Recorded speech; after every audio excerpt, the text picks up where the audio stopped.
നട്ടല്ലില്ലെങ്കിൽ ഈ വേഷം ധരിക്കരുതായിരുന്നു. പള്ളിക്കൂടം വാദ്യാരായിട്ട് കഴിഞ്ഞാൽ പോരായിരുന്നോ? ലക്ഷക്കണക്കിന് രൂപ മുടക്കിയിട്ട ഈ നിലയിലെത്തിയത്. MLA മാരെ ചാക്കിലാക്കാനും ഇറക്കാനും കാശ് എവിടെ നിന്നുണ്ടായെന്ന വിചാരം?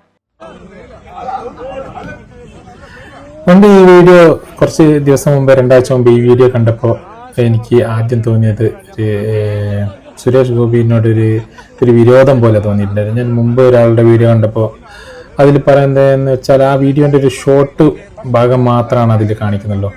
അപ്പം അതിൽ പറയുന്നത് എന്താണെന്ന് വെച്ചാൽ പുള്ളി നമ്മൾ പല സിനിമയിലൊക്കെ കാണുന്ന പോലെ ആൾക്കാരെ മാറ്റി നിർത്തുന്നു, പാവപ്പെട്ട ആൾക്കാരെ മാറ്റി നിർത്തുന്നു എന്നുള്ള രൂപത്തിലാണ് ആ വീഡിയോയിൽ കാണിച്ചിട്ടുണ്ടായിരുന്നത്. പക്ഷെ ആ വീഡിയോൻ്റെ ഫുള്ള് അതിൽ കാണിച്ചിട്ടുണ്ടായിരുന്നില്ല. ഇപ്പോൾ വീണ്ടും അതേ ആളെ സുരേഷ് ഗോപി, അയാളൊരു ലോട്ടറി കച്ചവടക്കാരനാണ്, അയാളെ സുരേഷ് ഗോപി വീണ്ടും മീറ്റ് ചെയ്തിട്ടൊരു കുശലം പറയുന്ന പോലത്തെ ഒരു വീഡിയോ ആണ്.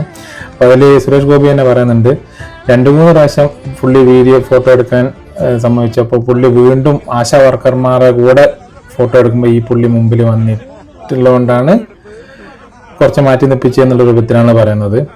പക്ഷെ ആ വീഡിയോ ക്ലിപ്പിൽ കാണിച്ചതെന്ന് വെച്ചാൽ ചെറിയൊരു പുള്ളി പാവപ്പെട്ട ആൾക്കാരോട് വീഡിയോ എടുക്കില്ല എന്നുള്ള രൂപത്തിലാണ് വീഡിയോയിൽ കാണിച്ചിട്ടുണ്ടായിരുന്നത്. അപ്പോൾ ഇപ്പോൾ വീണ്ടും വേറൊരു വീഡിയോ കണ്ടപ്പോൾ ഒരു സന്തോഷമായി. അപ്പോൾ ആ പുള്ളി എന്നെ സന്തോഷിച്ചിട്ടാണ് വർത്താനം പറയുന്നത്.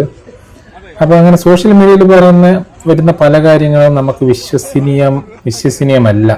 കാരണം അതിൽ ഫുൾ വീഡിയോസ് ഒന്നും കാണിക്കുന്നില്ല, ചെറിയൊരു വീഡിയോ കട്ട് മാത്രം കാണിച്ചിട്ട് അയാളൊരു മോശക്കാരനാണ് എന്നുള്ള രൂപത്തിലാണ് സോഷ്യൽ മീഡിയയിൽ വരുന്നത്. അപ്പോൾ നമ്മൾ സോഷ്യൽ മീഡിയയിൽ ചെറിയൊരു ഭാഗം കണ്ടിട്ട് ഒരാളെ വിലയിരുത്താൻ പാടില്ല. അത് എനിക്കും പറ്റിയിട്ടുണ്ടായിരുന്നു 2 ആഴ്ച മുമ്പ് ഞാൻ ഈ വീഡിയോ കണ്ടപ്പോൾ.